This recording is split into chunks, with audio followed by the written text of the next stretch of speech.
Welcome back to Furuno Connections. In this episode, we continue on with our chart plotter shootout as we take a look at waypoint lists. We're going to show you how to search and find the waypoints that you're looking for on each of the systems.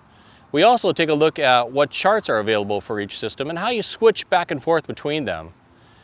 Satellite photography and depth shading is also discussed, and we cover how you switch from north up to course up. But first, we're going to start with a responsiveness speed test.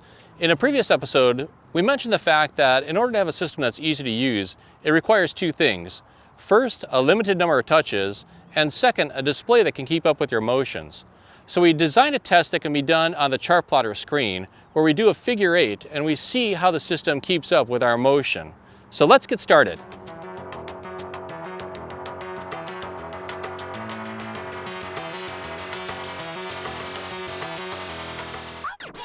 So with TZ Touch 3, we've got a quad-core processor and plenty of memory to have enough speed to do whatever you want to do. The machine will always keep up with you. There's no lag. We conducted the speed test on all 4 systems, and as you can see, TZ Touch 3 and System C kept up with the figure 8 motions. System A kept up for a while, then started to lag and finally froze.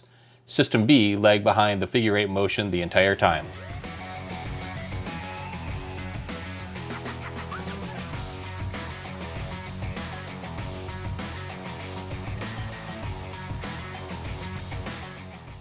So what I'm going to show you now is how to search for a waypoint.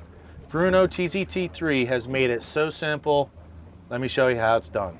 Simply hit the home button, list your points, and I have it set on name. Just hit the search bar. Now you can enter in the name that you have saved. And it comes up. You can choose which one that you want to, and there it is. You can simply either hit go to or edit, whatever you'd like. Let me tell you what, Furuno has added some great features that I know that I'm going to use in the charter industry. Simply go to home, list, and catches. You're able to list your catches by species, grouper, snapper, and many more. The new Furuno TZT3 has made finding the spots nearest to you even easier.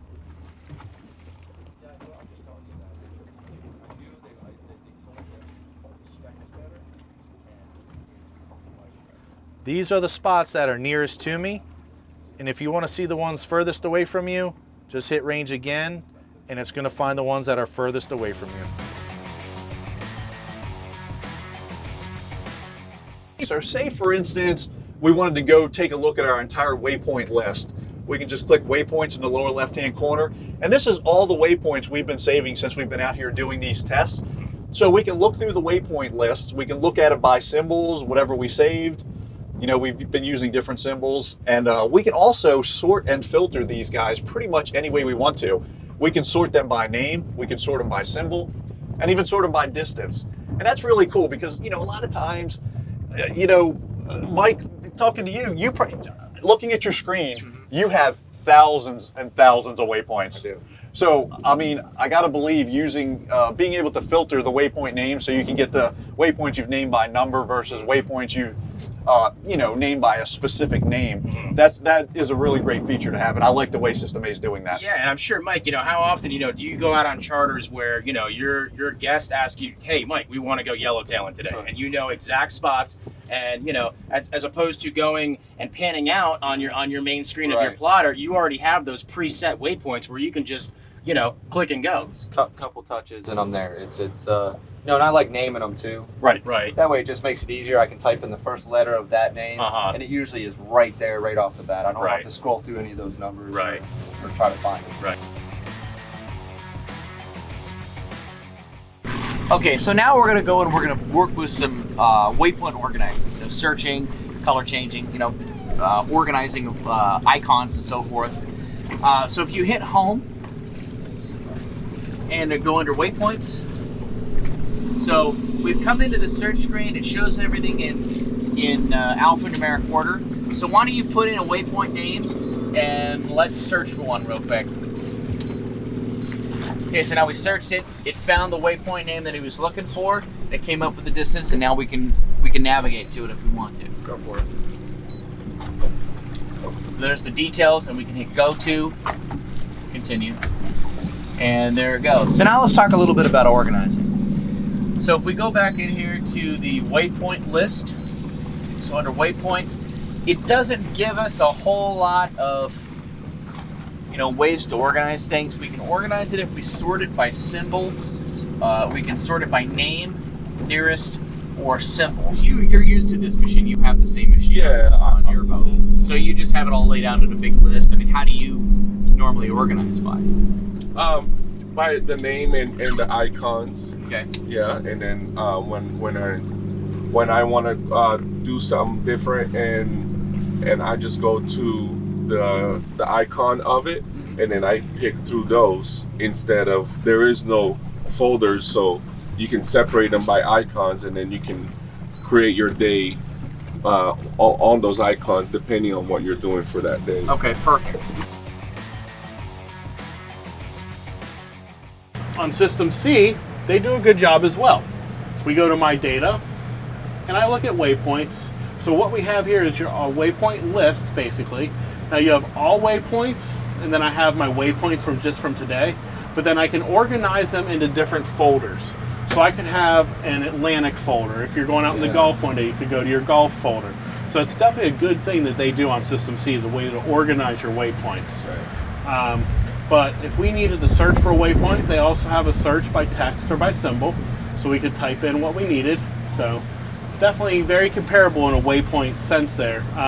But it is a really nice feature how they have those different waypoint groups. Oh, yeah.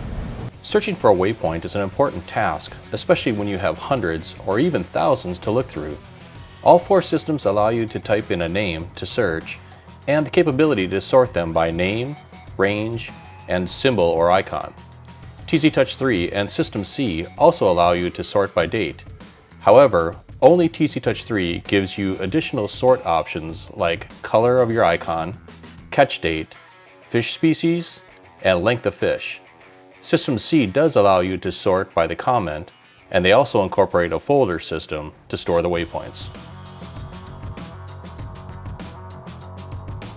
With TZ Touch 3, you have a wide variety of pre-installed charts for the entire hemisphere. It's kind of amazing.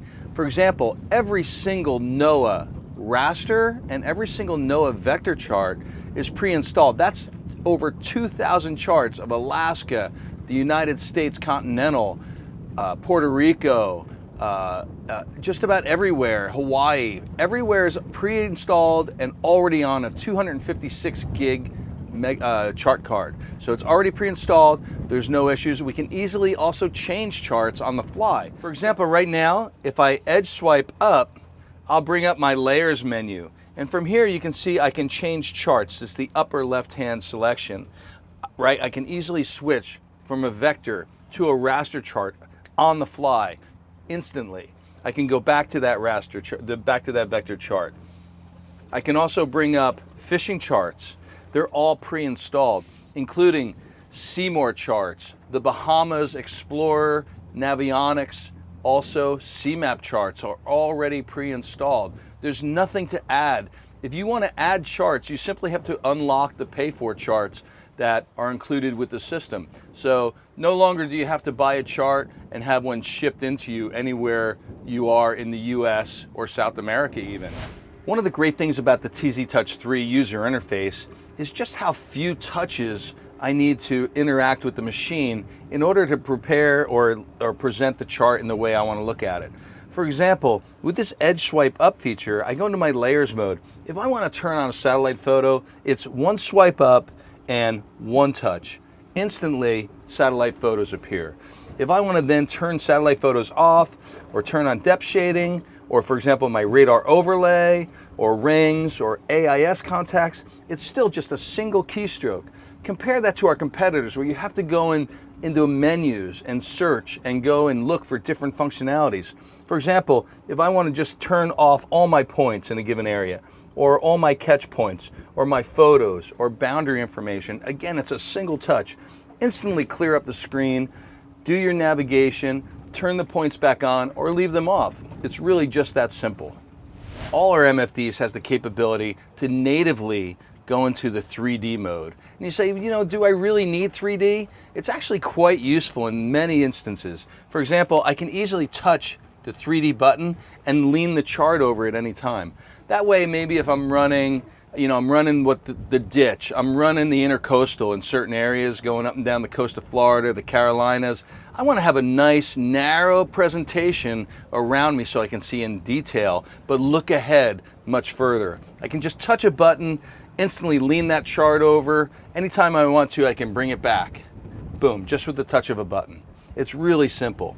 And when I'm leaned over in this 3D mode, there's no limitations. Our competitors can't do hardly any navigation functions or add or change any navigation functions in this mode. But for the TZ Touch 3 TD MFDs, I can easily add a waypoint. I can touch the machine, add a new point, navigate to it, say go to.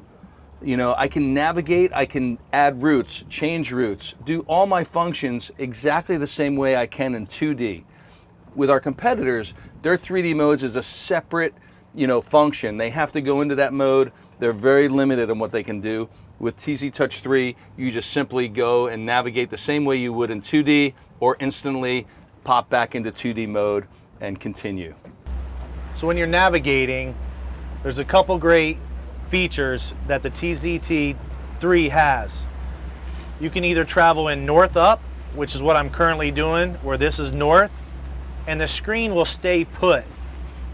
Or I can change it to heading up, then it'll rotate, and no matter where I turn, the screen will rotate with me.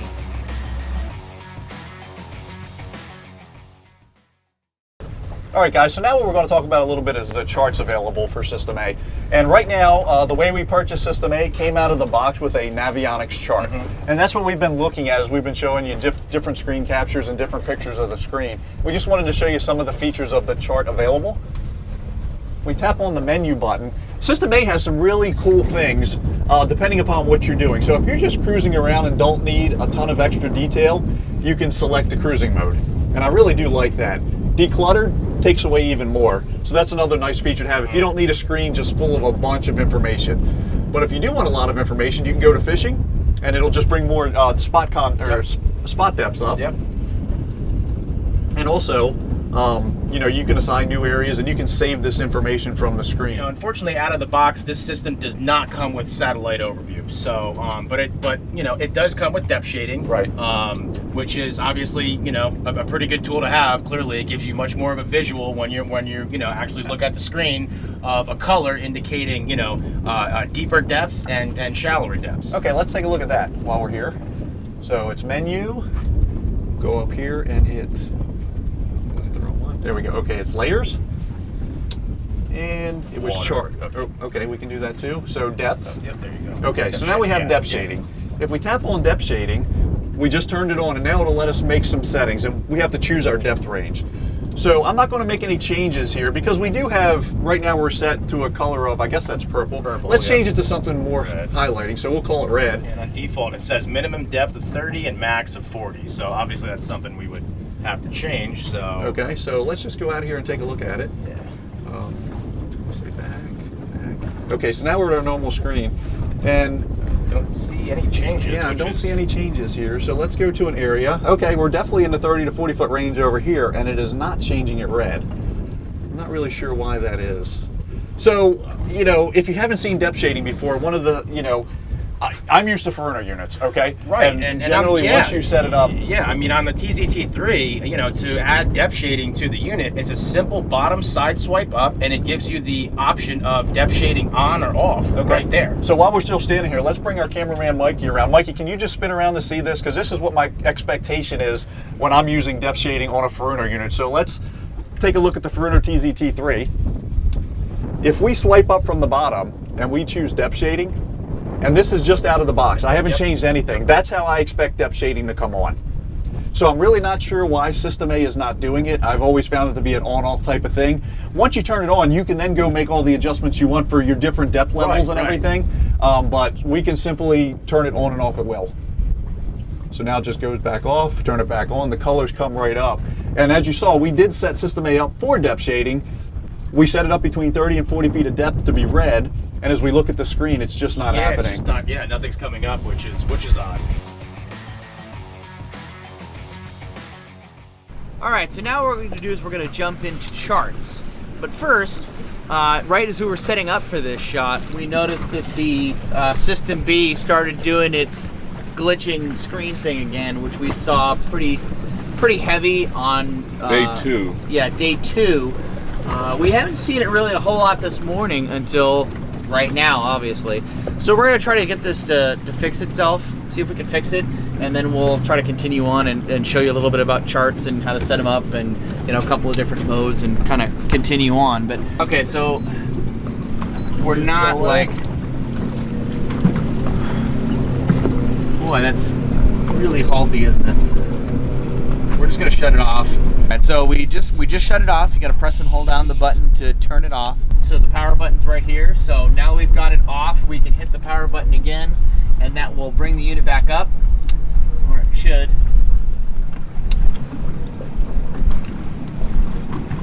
Okay, we may have locked it up.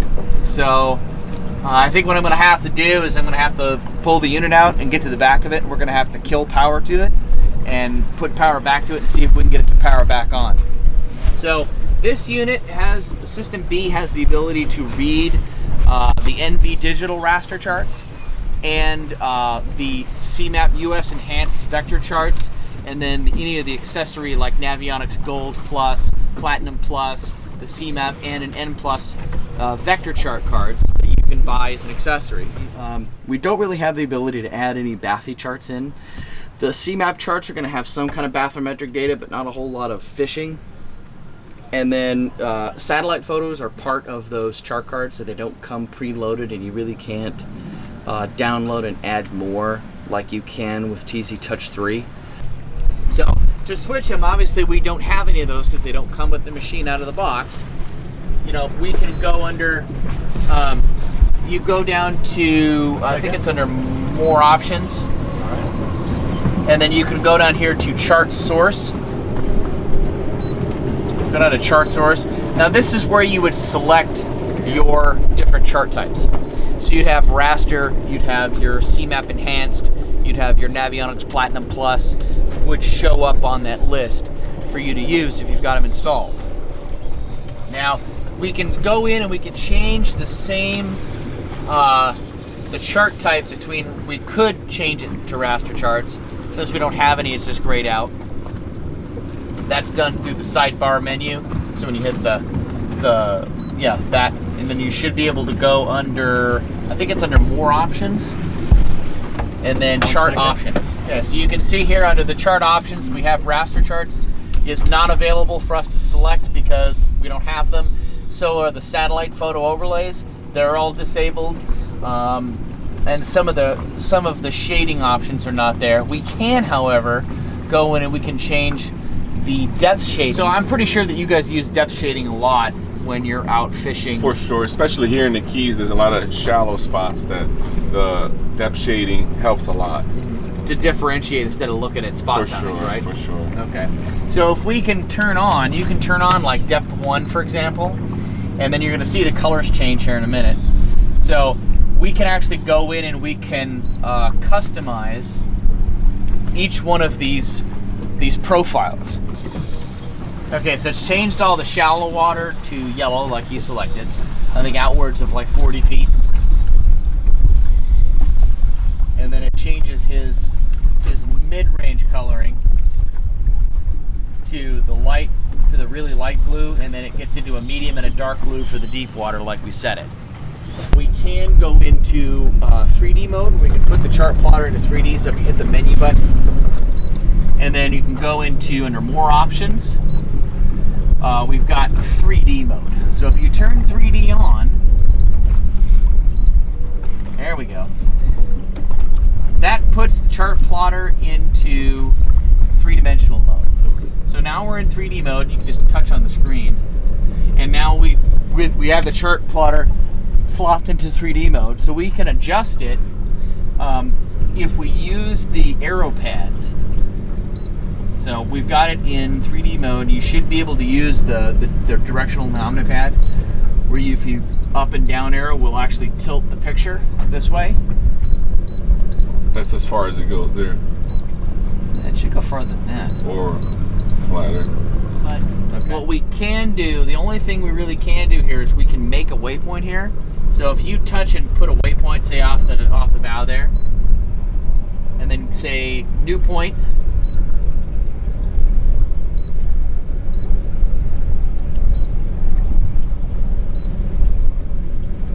So you can make a waypoint, and it will put it. See, it put it underneath the boat here. It didn't put it where we wanted it, but it put it underneath the boat. We also, if we touch out here and we select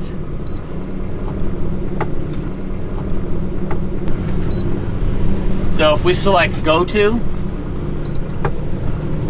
and OK, it will kick us out of 3D mode back into 2D so that we can navigate to this point. All right, so now the other thing we can do is we need to, be able to switch your orientation, because most charts are drawn north up. So they always put north at the top of the screen. So, and that's usually how the plotters are defaulted, north up. So to change that, if we hit the menu key, and then we go down to more options, and then orientation, it will allow us to set it between course up, heads up, or north up. To change my chart types on System C, I'm going to go to my menu button, and I'm then going to go to my gears button, and then what comes up is a cartography tab. Right now we are running the Navionics card that came in the box with this unit, but you do also have the option for C-map and various different kinds of lighthouse charts. You also can use Seymour charts as well on this machine. So simply we could just touch on what chart we wanted to use, it would bring that chart up. But since we don't have a C-map, nothing's coming up. So we're gonna go back to our menu, our gears. First thing that comes up here is going to be our charts. We're gonna go back to our Navionics chart the way it came out of the box. So as you can see on System C, it's not very difficult. A couple key pushes here and there to change your charts, but not terribly difficult to do. Let's take a quick look at how you can add or take away some different features of your chart. First thing we're gonna do is we are gonna look at how to turn on satellite photos. So go to our menu, we have to go to our gears here.